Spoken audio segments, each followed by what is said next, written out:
into that category. Yeah. Perfect. Yeah, it's going to be fun, maybe, or maybe not. Who knows? But anyway, here we go. All right. Hey, everybody. Welcome to Talk Story Unscripted. I'm sitting here in the Colo TV studios, and it's secret here. But anyway, next to me, I've got my partner in crime, Doug. Hi. Yes, and he's also in another labyrinth as part of the Colo TV. Undisclosed. Undisclosed. I don't know. We'll have to talk to our guests and work that one out. But we have Tim Savage with us. Tim, aloha, welcome. Hey, hi, how are you? Good to be here. Thanks for having me on this morning. It's great to have you here. Yes. Tim, for those of you who don't know, Tim is a TV producer, director. You've done commercials. You've done some feature films and so forth. And it's really excited to have, we're really excited to have you here. And Tim, I got to ask you a question. Here we go. What's the last movie you watched and why did you watch it? Oh, my good. Okay, so the last movie I watched was called,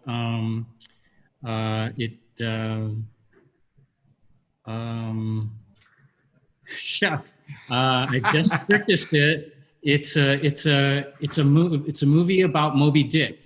Do you remember the name of it? Yes. Great director. Yeah. Is that Ron Howard? Ron Howard directed it. Something to See, Under the Sea or something. No, not Under the Sea. Something to See. Yes. What was it? It's something about the sea. It had Thor in it, right? Had Thor in it. Yeah. Okay. I know what you're talking about. Heart of the Sea. Into the Heart of the Sea. The Heart of the Sea. Into the Heart of the Sea. The Heart of the Sea. Thank you, Doug. Oh, you saved me. Yeah. What was it good? Was the movie good? Yeah, it was really, I mean, it's a Ron Howard film, so unbelievable. Like, just the production itself was just absolutely incredible. Wow. The visual effects and the physical effects and the story itself. And it was very inspiring. I had to watch, I watched the movie and then I watched every single extra that was on the DVD so that I could just get a sense of how do you pull off something like that. Just incredible. So yeah, I only wish that I had remembered the title of it, but yeah, I hear you. I'm sorry. That was really bad of me to just jump on that and answer that question. I would be the same, so don't worry. But now let's think about the future. And this is a hard one because with everything being closed down, it's hard to see the future a bit. Is there a movie that you're looking forward to seeing? Oh, I'm really looking forward to the new Top Gun. Oh, yeah. And the new 007. That's just sort of, I love that spy kind of suspense films. But Top Gun is, from my, definitely from my not my childhood necessarily, but it goes way back, and I'm really excited to see the new one. So that's those awesome. are two I'm really looking forward to seeing. You mentioned Ron Howard. I've been watching him a lot on a thing called Master's Class. You ever heard of that before? Yeah, I have. And his teaching on there, I gobble it up. I love every minute of it. And that kind of brings me to a question. Pete and I have had a debate, and who could help us with this, being a director. If they were to make a remake of It's a Wonderful Life, who would be the better director? I say Ron Howard, and Pete says Tim Burton. Who do you say? Well, those would be two very different movies. Yeah.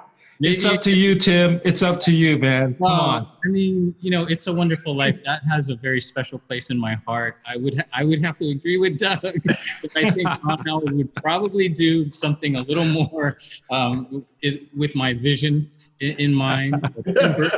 Would be very interesting. Very interesting, but it would be really, really, really different. I agree. Yes, definitely. And, his whole cast of characters, right?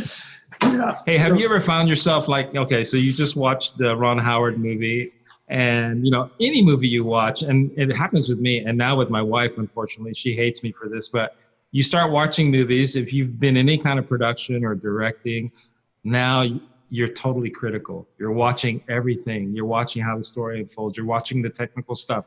And you can't watch the movie for the movie's sake. Have you ever been in that place, or do you do that? All the time. In fact, I warn my film students when they start taking my class. I warn them that there'll come a point in the class where they will never watch a movie the same way again. This is going to ruin the nice, blithe, pleasant experience they've had all their life, where they go into the theater, they sit down, the lights go down, and they just enjoy the story for the story. All of a sudden, you're going to start to see jib moves and dolly moves, and you're going to wonder where the camera angles are and how they got that shot, and it will completely ruin the whole experience that they've had their entire life. Except, and this is the big except, if the film has a great story, then you forget all of those things and you just get immersed into the story. So if it's not a very good story, you are destined to watch every single camera angle and all of the production that goes into it. Yeah. But if the story can transcend that, your mind will shut that part down, and it'll just allow you to watch and enjoy the story. So true. Yeah, and by the way, you know, bad movies are good to watch too, because you learn from them too. Like, oh my gosh, I'll never do that. Yeah, what not to do, that type of thing. And that's very, very true. Yeah. And, you know, I would say, and, you know, just the fact that you chose Ron Howard over my pick, Tim Burton, I'm really upset by that. But yeah, we'll go elsewhere with that. But, you know, every director has a thumbprint. And it's obvious you chose the lesser director, Ron Howard. But anyway, he has a thumbprint. And there's a guy I love watching. His name is John Carney. He's an Irish guy, I believe, and he did a film called Once, and then another film called Begin Again. And there's something that he does with his characters. You know, he takes his characters to kind of like the edge, almost into the flame of the fire. And if they make this decision, it's going to change the movie. It's going to pivot totally differently. And it's his thumbprint. I notice it. It's in every movie he does. Tim, what about you? Do you have a thumbprint that you want to embed into your films?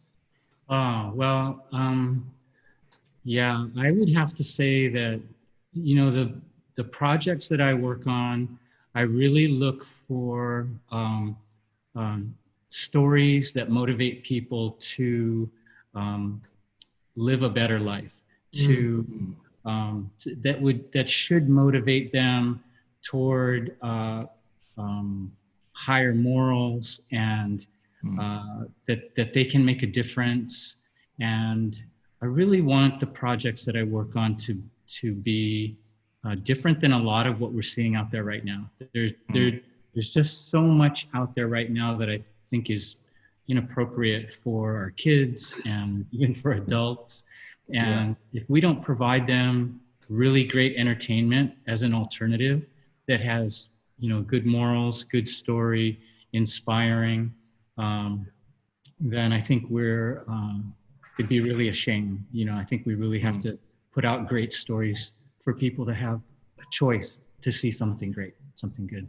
I couldn't agree with you more. And I that kind of brings up to the next point of the project that you are currently working on or about ready to start working on, which is a film project about Father Damien. And I love that you're going to be working on this. And I recently was just working on a documentary called A Witness to Aloha, which was about the first missionaries that came to Hawaii. And I fell in love with the story of what God did here in these islands. And I got to ask you, has that happened for you with the story of Father Damien? What is it that captivates you about his story? Yeah, you know, he's really Christ-like. You know, and especially in a time that we're facing right now, it is absolutely so relevant, where, you know, we're going through a pandemic, and there's all this hysteria about you know, the effects of the virus, and quarantining, and all of these things that we're facing in 2020. Well, back in the 1830s, it happened here in Hawaii, and in fact, you know, such a dreaded disease as leprosy, and of course, you know, they had no idea how to deal with it, and because it's such a disfiguring and really ugly disease, they did everything they possibly could to stem the tide of what was happening here in the island. So this whole group of people over the course of, many, many years was quarantined to this tiny little colony in its own natural prison, 20,000 foot sheer cliffs on one side and treacherous rough seas on the other side. And these people were there. And, a priest from Belgium comes to Hawaii and decides they were going to rotate priests through that colony so that there would be less of a chance of any one person catching the disease. Right. And he decided that he didn't want to rotate out, that these were his people and he was going to stay there for the rest of his life. That was a voluntary choice of his. And so, just there was a Christ-like sacrifice that he made to really become one with these people and serve that community that had been really completely forsaken. Like if you know the story, when the patients were dropped off there, most of the time they were, the ship would dock off the bay and then they were ferried in on small boats. But once they hit the ground there, there was nothing. There was no infrastructure. They didn't walk into housing. There was no food. Like they literally had to fend for themselves.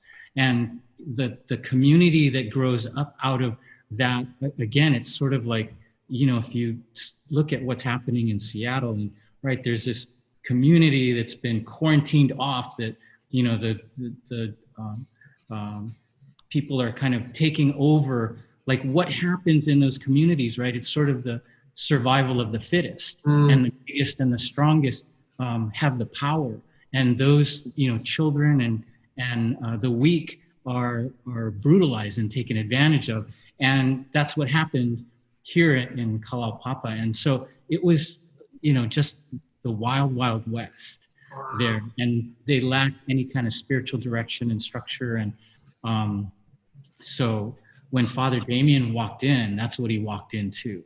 And he walked in determined to bring them hope and serve that community. And he built houses and churches and helped them to raise food. And, just his life as a sacrifice is one that, now that's a story that we have to tell, right? That's a story of hope and inspiration that our kids have to hear so that they don't forget, that they can see an example of someone who really has a Christ-like love for other people. Oh, that's awesome. So beautiful. Yeah, can't wait to see it. And Tim, you and I, we got to work together with the Hawaii Prayer Breakfast. That was really great. And, it's all about a great team. So, and I think according to your pitch deck for this movie about Father Damien, you're looking for a screenwriter. So I'm just thinking, maybe there's someone that that you've worked with before that's really good. I get the feeling that there may be a screenwriter amongst us. You didn't spell it right. What? It's what? Not spelled. Oh yeah. Okay. Anyway, so just think about that. Yeah. Oh my gosh. So I gotta ask you. So, did you always dream of being a director, or is this something that just kind of fell into your lap? How did you become a director? Yeah. So when I visit schools, I always tell this story. When I went up for college, like any other student, just a high school senior, what do you really know about life, right? Pretty much nothing. So I decided that, the way to go would be becoming a lawyer or a doctor. And so I blithely took the classes necessary to do one of the two. And I'll never forget my very first chemistry midterm. There I was sitting in a classroom of, 200 other students, all of them much smarter than me, brilliant. And I failed that midterm. And I will just say that I was smart enough to determine then that medicine probably wasn't in my future. But what I tell the kids is it was out of that failure that forced me to ask some questions. What did I enjoy? What did I like? What might I like to do in the future? It led me to take an introductory film class. And I just remember wow, the light bulbs went on, and I felt like this connection, and I was so excited, and I was happy to spend whatever time it took in the labs and in the edit bays, and just if you're there till very, very late, but you still feel energized by it, that you're on the right track. And so I always tell the kids, you have to try things. If you fail at them, fail forward. It will bring you to what you really should be doing, what your heart's desire is, and what you're really, really good at. So it came out of me failing that chemistry midterm. That's so good. I think a lot of people need to hear that, because oftentimes we see failure as just almost like you don't want to start something, being afraid to fail, when you need to fail to get to where you're going to go. Yeah. Or to where God has for you, right? And I want to ask, how did you become the director of this film, of Father Damien? Yeah, that was, so that's God's, just anointed hand on it. I had been invited to a breakfast by a mutual friend. And so he said, hey, the producers of the film Paul, Apostle of Christ, which, is like a big, legit film. I mean, so this is put out by Sony Pictures, Jim Caviezel, James Faulkner. Like it's a real movie, right? And he said, hey, I have the producers in town, and I want you to meet them. And I mean, I didn't like, why me? But thanks. And sure, I'll come to breakfast. And so, it turns out I showed up, and I had a million questions for these guys. It was just like nonstop, like just, how did you do this? And where did you do that? And how did it come to be like, blah, blah, blah, blah. They were just so great. I think what we found was that there was a real simpatico, that we were all sort of doing it for the same reason. And that makes such a big difference. And then their temperament, they're believers, they're, the people that I'm working with are Catholic. So there's this sort of interfaith relationship that we have and we love, because there's so much good that comes out of it. But out of that breakfast, we said, hey, let's stay in touch. You never know when something might come up. We didn't have anything in mind other than I showed them my movie, and we talked about their movie. And then again, that mutual friend that God had really has put in our lives, his name is Paul Lamb, and he's just this entrepreneur who loves to connect people. And he said, hey, Tim, you should send them the documentary you did on Father Damien. And we actually have shot down in Kalaupapa now 3 times. Wow. We took Pastor Wayne into Kalaupapa and spent several days filming a documentary, and out of that came this documentary. And Paul Lamb said, I really think you should send them that. And I thought, oh, great, yeah, happy to do that, share the work, and sent it to them. And then they came back and they said, hey, have you ever thought about doing a film, like a dramatic film on Father Damien? And again, like it took a while, and I always like the last person to kind of catch this, but I'm like, okay, well, the producers of Paul, just coming off of Paul, and they like the documentary, like they want to make a movie. Wow. Fantastic. So that's how the ball started getting rolling. And that's so cool. That's amazing. So as you're stepping into this as a director, what do you do to prepare? Oh, there's so much to do. Yeah. So, really, really, really interesting stuff. So, and a lot of it is so current, right? So what we're facing right now in our communities, in our society, we're really looking at where is the industry going? Where's the film industry going? Because we had decided early on that it was going to be a single standalone feature film.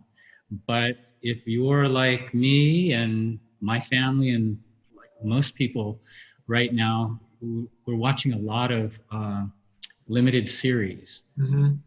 So we want more content than just that one, because we're all stuck at home. We're watching things, Netflix and Hulu and Amazon Prime, and you're much more willing and interested to watch something that has more than just one episode, if you will. Right. So we're now talking about, would this be a better limited series about Father Damien, or do we want to stick with one feature film? That's just one conversation of many. What really gets me excited and fills my tank is talking about locations and costumes and lighting and tone and picture and cinematography and even music. Like the Paul, they were able to get Jan Kaczmarek, who did the music for Finding Neverland, and he won an Academy Award. And so they got to work with this guy. I'm like, wow, how did that happen? Yeah. Again, I just had so many questions. But how did you get Caviezel, Faulkner? How did you get these? Where did you shoot it? They shot it in Malta. Like, oh my goodness. Wow. Had so many questions. So those same questions are going through our mind. Shooting in Kalaupapa is necessary, but so very complicated. Very complicated. And so we have to, find out, what has to be shot there, what can be shot in other places here on Oahu, where, just so many more resources are available to us, so much easier here on Oahu. But, there are things that absolutely must be shot in Kalaupapa that can't be shot anywhere else in the world. Yeah. So. Wow. Yeah. What's great here on the screen as I'm looking at the three of us, all of us have had experience in directing one thing or another. Doug has finished directing a documentary. I have done a short film and a few other productions. And you, Tim, you've done some feature films and whatnot and TV commercials. When you think about directing, and you just mentioned it, you alluded to it, Tim, that there are so many things you've got to deal with, as a director. But I would say, there's a spectrum of directors, right? You've got those that are really concerned about the story. That's what they're going to focus on the story. And then you've got those that are more technical, right? Those that are really they're all about the shot. They're all about the movement. They're all about even the special effects and stuff. And so there's a spectrum. And I would think that you would lie somewhere in between that. Where would you be in that, Tim? Are you more story driven, or are you more technical? I think what I've come to learn is that I would tend more toward the technical. That's my tendency. That's sort of my area, my love is getting the shot. Directors like Tim Burton, like Ridley Scott, like their films are just, just complete eye candy. Did you hear that, Did you hear that, Doug? Tim Burton, eye candy. It's a Wonderful Life. I'm just saying. Okay, go on. Sorry. But, it really, for me, it comes down to story and performances. So I really feel like a director has to wear all of those hats. So that's not a cop-out answer. You really do have to be at the top of your game for all of those things. Everything matters. But it comes down to really two things. The director is always going to be, he is going to be responsible for the performances. And so you have to be completely focused on that. They also, then number two, you have to be a great communicator, because your job is to take a huge group of artisans, technicians, craftsmen, and you're all going to one destination, but you all have to follow one path. Director's role is really to bring everyone together and follow this one path, because there are a million different ways to tell this story. And all of these creative, talented craftspeople that I'm working with are going to have opinions of how to do that. But we have to follow this one path. Otherwise, we'll never get to the destination. So I have to communicate with all of the people on the crew this is the path we're taking. This is the path we're taking. This is the path we're taking. So that when we get on the set, we're all headed down this one path. If we're headed in, 100 different paths to get to that destination, it's not going to look good. It's not going to work. It'll fail. So a director really has to communicate vision and plan to all of these people, actors included, to go down this one path to tell this story. Absolutely. So the director's role is. That's great. We're before we wrap up, I have a question, and Doug, I'm sure you have a question too to finish up. But the question I have is, so you're working with this team, you're in the middle of production.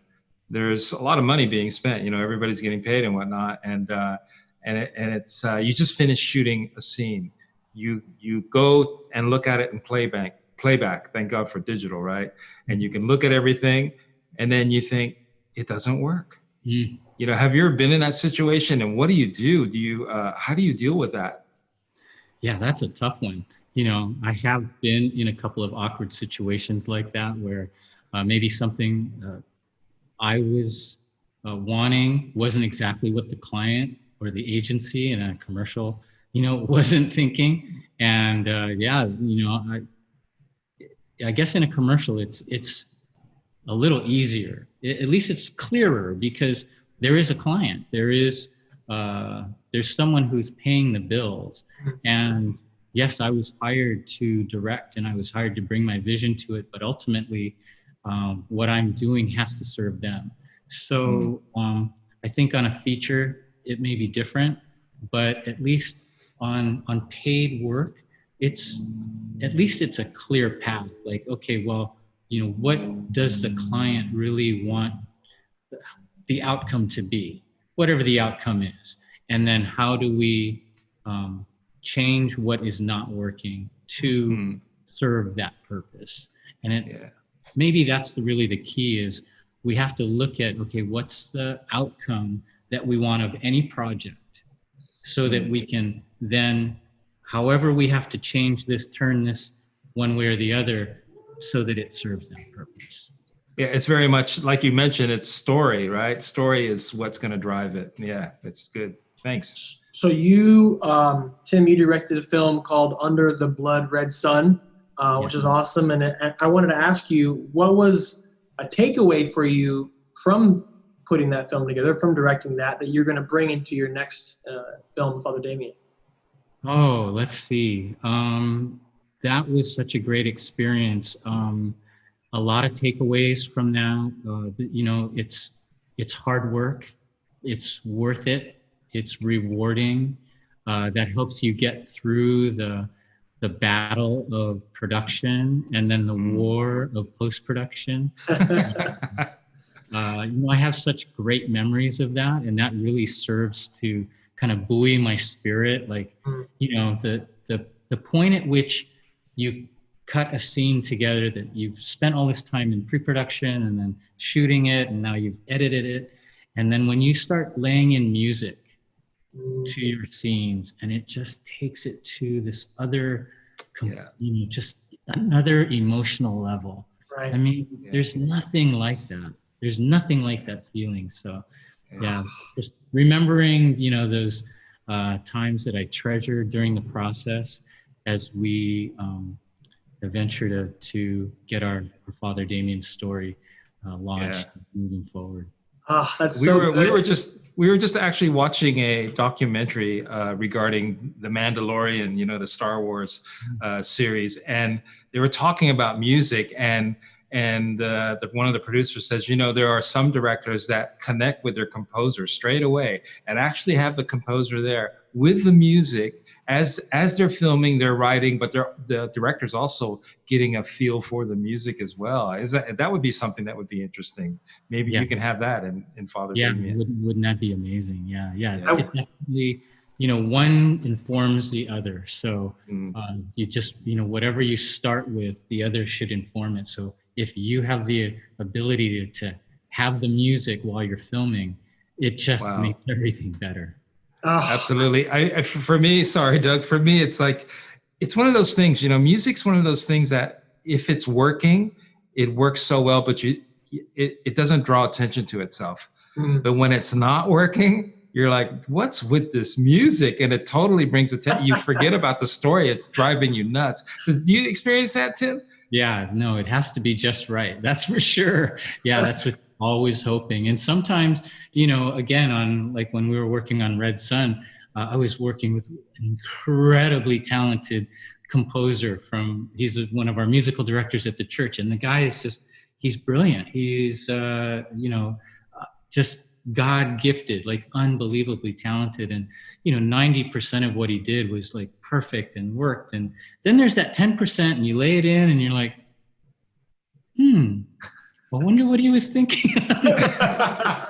Hey, Chris, maybe we could take another run at that piece. And then he changes it and fixes it. And of course it's perfect the second time around. But yeah, there's always that experience of going, yeah, no, that's not exactly what I heard there. Yeah. I wish, and that's a director's position, right? Yeah. I wish that my life had a narration, as I'm walking on the street, setting the tone. Dun, dun, dun, dun, dun, dun. But yeah, obviously I can't have that.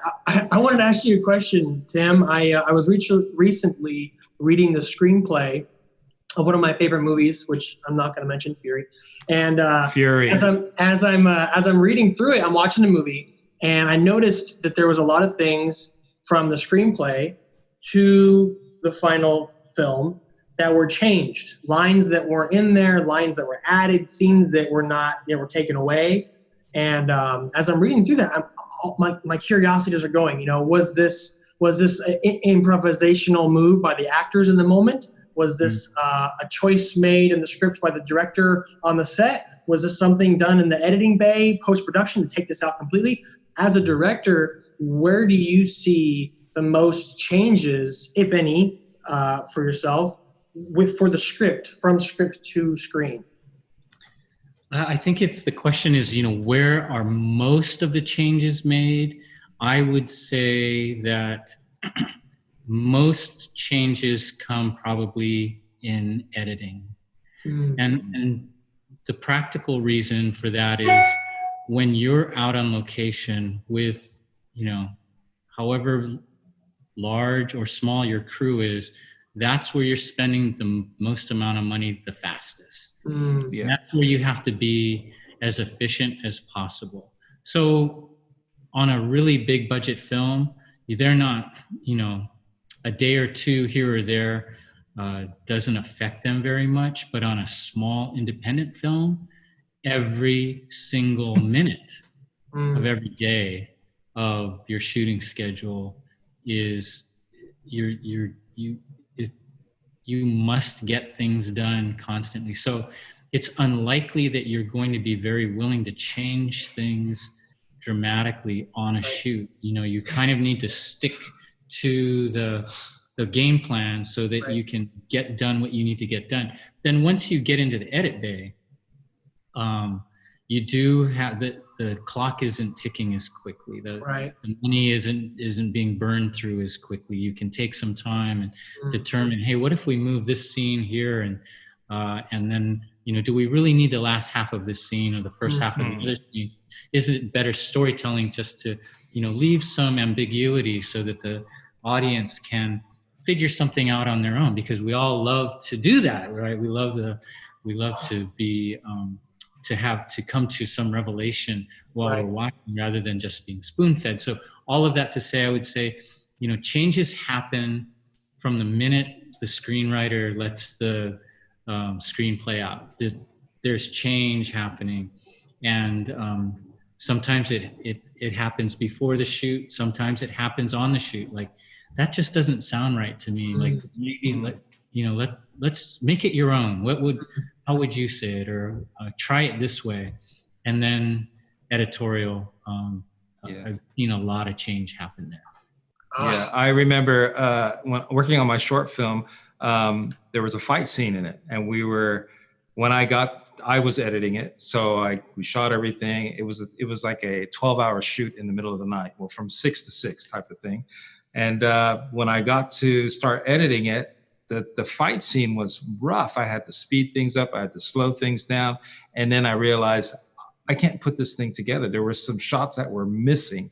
I couldn't do it. As much as I tried to edit it, if I tried without